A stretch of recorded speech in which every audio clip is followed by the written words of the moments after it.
विषय इतिहास, प्रकरण 9, स्वातंत्र्य लढ्याचे अंतिम पर्व. प्रश्न 1. 1935च्या कायद्याने भारतात कोणती तरतूद करण्यात आली? 1935च्या कायद्याने भारतात ब्रिटिश शासित प्रांत आणि संस्थाने यांचे मिळून एक संघराज्य स्थापन करण्याची तरतूद करण्यात आली. प्रश्न 2. ब्रिटिश शासित प्रदेशांचा कारभार कोणाच्या हाती सोपवण्यात येणार होता? भारतीय प्रतिनिधींच्या. प्रश्न 3. संस्थानिकांनी संघराज्यात सामील होण्यास का नकार दिला? संस्थानांना संघराज्यात सामील झाल्यास स्वायत्तता राहणार नव्हती, त्यामुळे संस्थानिकांनी संघराज्यात सामील होण्यास नकार दिला. प्रश्न 4. 1935च्या कायद्यातील संघराज्याची योजना कशामुळे अंमलात आली नाही? संस्थानिकांनी संघराज्यात सामील होण्यास नकार दिल्यामुळे संघराज्याची योजना अंमलात आली नाही. प्रश्न 5. कोणत्या कायद्याने राष्ट्रीय सभेचे समाधान झाले नाही? 1935च्या कायद्याने. प्रश्न 6. राष्ट्रीय सभेने कोणत्या निवडणुकांमध्ये भाग घेण्याचे ठरवले? 1935च्या कायद्यानुसार होणाऱ्या प्रांतिक कायदेमंडळाच्या निवडणुकांमध्ये. प्रश्न 7. 1937 मध्ये देशातील किती प्रांतांच्या मध्ये निवडणुका झाल्या? 11 प्रांतांमध्ये. प्रश्न 8. 1935 मध्ये राष्ट्रीय सभेला किती प्रांतात बहुमत मिळाले? 8 प्रांतात. प्रश्न 9. 1937 मध्ये कोणाची मंत्रिमंडळे सत्तेवर आली? राष्ट्रीय सभेची. प्रश्न 10. संमिश्र मंत्रिमंडळे का बनवण्यात आली? निवडणुकीमध्ये इतर 3 प्रांतांमध्ये एका पक्षाला बहुमत न मिळाल्यामुळे तेथे संमिश्र मंत्रिमंडळे बनवण्यात आली. प्रश्न 11. राष्ट्रीय सभेच्या मंत्रिमंडळाने कोणकोणती लोकोपयोगी कामे केली? राजबंद्यांची तुरुंगातून सुटका, मूलोद्योग शिक्षणाची सुरुवात, समाजाच्या सुधारणेसाठी उपाययोजना, दारूबंदी, शेतकऱ्यांसाठी निवारण कायदा. प्रश्न 12. दुसऱ्या महायुद्धात इंग्लंडने कोणाचा पक्ष घेतला? जपानच्या विरोधात अमेरिकेचा पक्ष घेतला. प्रश्न 13. जपानी फौजा भारतात कोठे आल्या? भारताच्या पूर्व सीमेनजीक. प्रश्न 14. इंग्लंडला भारतीयांचे सहकार्य मिळवणे का आवश्यक वाटू लागले? जपानने भारतावर आक्रमण केल्यास त्याला प्रतिकार करण्यास भारतीयांचे सहकार्य मिळवणे इंग्लंडला आवश्यक वाटू लागले. प्रश्न 15. दुसऱ्या महायुद्धावेळी कोण प्रधानमंत्री होते? Winston Churchill. प्रश्न 16. विन्स्टन चर्चिल यांनी कोणाला भारतात पाठवले? Stafford Cripps. प्रश्न 17. भारताविषयक योजना भारतीयांच्या पुढे कोणी व केव्हा मांडली? स्टॅफर्ड क्रिप्स यांनी मार्च 1942 साली. प्रश्न 18. राष्ट्रीय सभेने क्रिप्स योजना नामंजूर का केली? पूर्ण स्वातंत्र्याच्या मागणीचा स्पष्ट उल्लेख क्रिप्स योजनेत नव्हता, त्यामुळे राष्ट्रीय सभेने क्रिप्स योजना नामंजूर केली. प्रश्न 19. मुस्लिम लीगने क्रिप्स योजना का फेटाळली? क्रिप्स योजनेत पाकिस्तानच्या निर्मितीचा समावेश नसल्याने मुस्लिम लीगने क्रिप्स योजना फेटाळली. प्रश्न 20. युरोपात दुसरे महायुद्ध केव्हा झाले? 1939 मध्ये. प्रश्न 21. युरोपात दुसऱ्या महायुद्धात व्हायसरॉय लॉर्ड लिनलिथगो यांनी कोणती घोषणा केली? भारत इंग्लंडच्या बाजूने युद्धात सामील होण्याची. प्रश्न 22. इंग्लंडने युरोपच्या दुसऱ्या महायुद्धात कोणता दावा केला? युरोपात लोकशाहीचे रक्षण करण्यासाठी आपण लढत असल्याचा दावा इंग्लंडने केला. प्रश्न 23. राष्ट्रीय सभेने कोणती मागणी केली? इंग्लंडचा दावा खरा असेल तर इंग्लंडने भारताला ताबडतोब स्वातंत्र्य द्यावे अशी मागणी केली. प्रश्न 24. राष्ट्रीय सभेच्या प्रांतिक मंडळांनी राजीनामे का दिले? मागणी पूर्ण करण्यास इंग्लंडने नकार दिल्याने नोव्हेंबर 1939 मध्ये राष्ट्रीय सभेच्या प्रांतिक मंडळाने राजीनामे दिले. प्रश्न 25. क्रिप्स योजनेनंतर राष्ट्रीय सभेने कोणता निर्धार केला? स्वातंत्र्यासाठी प्रखर चळवळ करण्याचा निर्धार केला. प्रश्न 26. भारताला स्वातंत्र्य देण्याची मागणी करणारा ठराव केव्हा संमत झाला? वर्धा येथे 14 जुलै 1942 रोजी. प्रश्न 27. राष्ट्रीय सभेने संमतीबाबत कोणता इशारा दिला? मागणी मान्य न झाल्यास राष्ट्रीय सभा भारताच्या स्वातंत्र्यासाठी अहिंसक चळवळ सुरू करेल असा इशारा देण्यात आला. प्रश्न 28. राष्ट्रीय सभेचे अधिवेशन केव्हा व कोठे सुरू झाले? 7 ऑगस्ट 1942 रोजी मुंबईच्या गवालिया टँक मैदानावर म्हणजेच क्रांती मैदानावर राष्ट्रीय सभेचे अधिवेशन सुरू झाले. प्रश्न 29. राष्ट्रीय सभेच्या अधिवेशनाचे अध्यक्ष कोण होते? मौलाना अबुल कलाम आझाद. प्रश्न 30. छोडो भारत ठराव केव्हा व कोणी मांडला? 8 ऑगस्ट रोजी पंडित जवाहरलाल नेहरू यांनी. प्रश्न 31. अहिंसक आंदोलनात कोणाच्या नेतृत्वाखाली घेण्याचा निर्णय केला? महात्मा गांधींच्या. प्रश्न 32. अहिंसक आंदोलन सुरू करण्याचा निर्णय घेतल्यावर गांधीजी काय म्हणाले? गांधीजी म्हणाले, या क्षणापासून तुमच्यापैकी प्रत्येक स्त्री पुरुष आपण स्वतंत्र झालो आहोत असे समजले पाहिजे आणि स्वतंत्र भारताचा नागरिक म्हणून वागले पाहिजे. आपण भारताला स्वतंत्र तरी करू किंवा हे भगीरथ प्रयत्न करत असताना मरून तरी जाऊ. प्रश्न 33. गांधीजींनी जनतेला कोणते आवाहन केले? गांधीजींनी जनतेला करेंगे या मरेंगे या भावनेने बलिदानास सिद्ध होण्याचे स्फूर्तिदायक आवाहन केले. प्रश्न 34. कोणते वृत्त देशभर पसरले? राष्ट्रीय सभेच्या प्रमुख नेत्यांना अटक झाल्याचे वृत्त देशभर पसरले. प्रश्न 35. जागोजागी मिरवणुका कोणी काढल्या? संतप्त जनतेने. प्रश्न 36. आंदोलकांनी कोठे हल्ले केले? ब्रिटिश सरकारच्या दडपशाहीचे प्रतीक असणारे तुरुंग, पोलीस ठाणे, रेल्वे स्थानके इत्यादी ठिकाणी आंदोलकांनी हल्ले केले. प्रश्न 37. राष्ट्रीय सभेने ब्रिटिश सरकारविरुद्ध प्रचार करण्याचे का ठरवले? ब्रिटिश सरकार मागण्यांच्याकडे सातत्याने दुर्लक्ष करत असल्यामुळे राष्ट्रीय सभेने युद्ध विरोध करण्याचे ठरवले. प्रश्न 38. युद्धाविरोधी प्रचार करण्यासाठी कोणता निर्णय घेण्यात आला? सामुदायिक चळवळ न करता एकेका व्यक्तीने कायदेभंग करावा असा निर्णय घेण्यात आला. प्रश्न 39. वैयक्तिक सत्याग्रह कशाला म्हणतात? सामुदायिक चळवळ न करता एकेका व्यक्तीने कायदेभंग करावा असा निर्णय घेण्यात आला, यालाच वैयक्तिक सत्याग्रह असे म्हणतात. प्रश्न 40. वैयक्तिक सत्याग्रहाचे पहिले सत्याग्रही कोण होते? आचार्य विनोबा भावे. प्रश्न 41. किती सत्याग्रहींनी वैयक्तिक सत्याग्रहात भाग घेऊन तुरुंगवास स्वीकारला? 25,000. प्रश्न 42. आबालवृद्धांनी कोणकोणत्या गावातून लढे दिले? महाराष्ट्रात चिमूर, आष्टी, यावली, महाड, गारगोटी इत्यादी. प्रश्न 43. नंदुरबार येथे शाळेतील मुलांनी कोणाच्या नेतृत्वाखाली लढे दिले? शिरीष कुमार. प्रश्न 44. नंदुरबार मिरवणुकीत मुलांनी कोणत्या घोषणा दिल्या? वंदे मातरम. प्रश्न 45. गोळीबारात कोणकोणते शाळकरी विद्यार्थी हुतात्मे झाले? शिरीष कुमार, लालदास, धनसुखलाल, शशीधर, घनश्याम. प्रश्न 46. जन आंदोलनाला नवे वळण केव्हा मिळाले? 1942च्या अखेरीस. प्रश्न 47. आंदोलनाचे नेतृत्व कोणी केले? तरुण समाजवादी कार्यकर्त्यांनी. प्रश्न 48. नोव्हेंबर 1943 मध्ये जपानने कोणती बेटे जिंकून आझाद हिंद सरकारच्या स्वाधीन केली? अंदमान निकोबार बेटे. प्रश्न 49. आंदोलकांनी कोणती यंत्रणा विस्कळीत केली? रेल्वे मार्गाची मोडतोड करणे, टेलिफोनच्या तारा तोडणे, पूल उद्ध्वस्त करणे या मार्गाने आंदोलकांनी दळणवळण व सरकारी यंत्रणा विस्कळीत केली. प्रश्न 50. सिंध प्रांतात हेमुकलांनी काय करण्याचा प्रयत्न केला?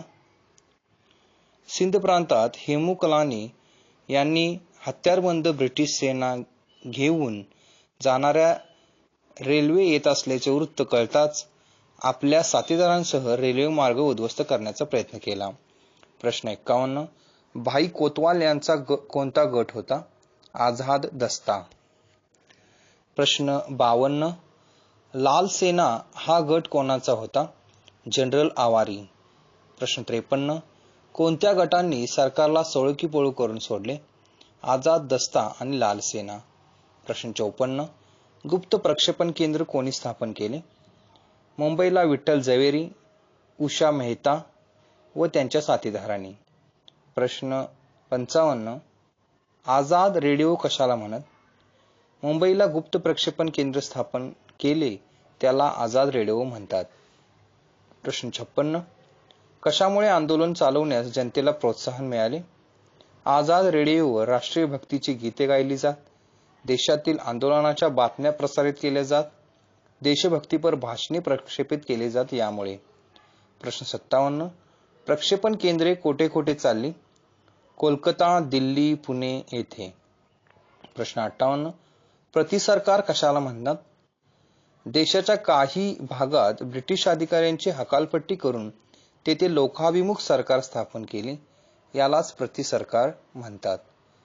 प्रश्न 59. प्रतिसरकार कोठे कोठे स्थापन करण्यात आले? बंगालमधील मिदनापूर, उत्तर प्रदेशातील बालिया, आझमगड, बिहारमधील भागलपूर व पूर्णिया या जिल्ह्यांमध्ये. प्रश्न 60. सातारा जिल्ह्यात किती साली प्रतिसरकार स्थापन करण्यात आले? 1942 साली. प्रश्न 61. सातारा जिल्ह्यात कोणी प्रतिसरकार स्थापन केले? क्रांतिसिंह नाना पाटील. प्रश्न 62. तुफान सेना कोणाच्या नेतृत्वाखाली स्थापन झाली? कुंडलेतील क्रांती अग्रणी जीडी उर्फ बापू लाड यांच्या नेतृत्वाखाली. प्रश्न 63. तुफान सेनेच्या माध्यमातून कोणकोणती कामे प्रतिसरकार मार्फत केली जात? कर गोळा करणे, शांतता व सुव्यवस्था राखणे, गुन्हेगारांना शासन करणे. प्रश्न 64. कोणामार्फत न्यायनिवाडा लोक स्वीकारत असत? प्रतिसरकार मार्फतचा न्यायनिवाडा लोक स्वीकारत असत. प्रश्न 65. प्रतिसरकारने कोणकोणती विधायक कामे केली? सावकारशाहीला विरोध, दारूबंदी, साक्षरता प्रसार, जातीभेद निर्मूलन. प्रश्न 66. 1942च्या चळवळीने कोणते स्वरूप धारण केले? 1942च्या चळवळीने देशव्यापी आंदोलनाचे स्वरूप धारण केले. प्रश्न 67. लक्षावधी भारतीयांनी असीम त्याग का केला? स्वातंत्र्य प्राप्तीची उद्दिष्टे पूर्ण करण्यासाठी.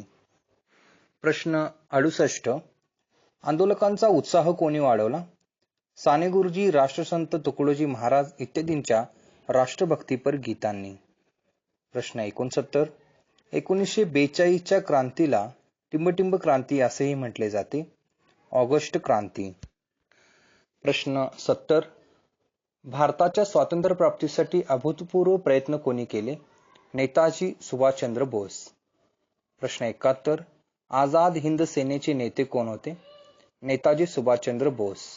प्रश्न 72. राष्ट्रीय सभेचे महत्वपूर्ण नेते कोण? सुभाषचंद्र बोस. प्रश्न 73. सुभाषचंद्र बोस यांनी किती वेळा राष्ट्रीय सभेचे अध्यक्षस्थान भूषवले? 2 वेळा. प्रश्न 74. इंग्लंड दुसऱ्या महायुद्धावेळी सुभाषचंद्र बोस म्हणजे सुभाषबाबूंचे काय मत होते? इंग्लंड दुसऱ्या महायुद्धात गुंतले असल्याचा फायदा घेऊन भारतात आंदोलन तीव्र करावे, त्यासाठी इंग्रजांच्या शत्रूंचीही मदत घ्यावी असे सुभाषबाबूंचे मत होते. प्रश्न 75. सुभाषबाबूंनी अध्यक्षपदाचा राजीनामा का दिला? राष्ट्रीय सभेच्या ज्येष्ठ नेत्यांशी त्यांचे मत न जुळल्यामुळे त्यामध्ये मतभेद आले, त्यामुळे सुभाषबाबूंनी अध्यक्षपदाचा राजीनामा दिला. प्रश्न 76. सुभाषचंद्र बोस यांनी फॉरवर्ड ब्लॉक हा पक्ष का स्थापन केला? आपले विचार सामान्य जनतेसमोर मांडण्यासाठी. प्रश्न 77. सुभाषचंद्र बोस आपल्या भाषणातून भारतीयांना कोणते आवाहन करू लागले? ब्रिटिश सत्तेविरुद्ध उठाव करण्याचे. प्रश्न 78. सरकारने सुभाषजींना बंदिवासात का टाकले? सुभाषचंद्र बोस यांनी आपल्या भाषणातून भारतीयांना ब्रिटिश सत्तेविरुद्ध उठाव करण्याचे आवाहन केले त्यामुळे. प्रश्न 79. सुभाषबाबूंनी तुरुंगात काय सुरू केले? प्राणांतिक उपोषण. प्रश्न 80.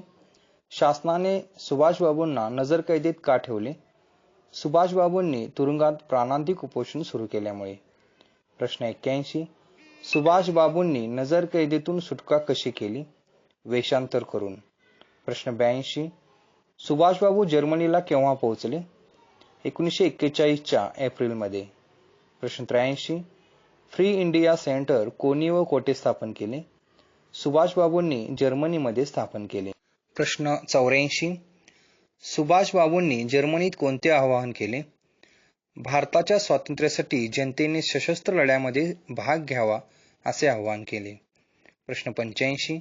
सुभाषबाबूंनी कशाच्या माध्यमातून जर्मनीत आवाहन केले? जर्मनीच्या बर्लिन रेडिओ केंद्रावरून. प्रश्न 86. सुभाषबाबूंना जपानला येण्याचे निमंत्रण कोणी दिले? रासबिहारी बोस. प्रश्न 87. रासबिहारी बोस केव्हापासून जपानमध्ये राहत होते? 1915 पासून. प्रश्न 88.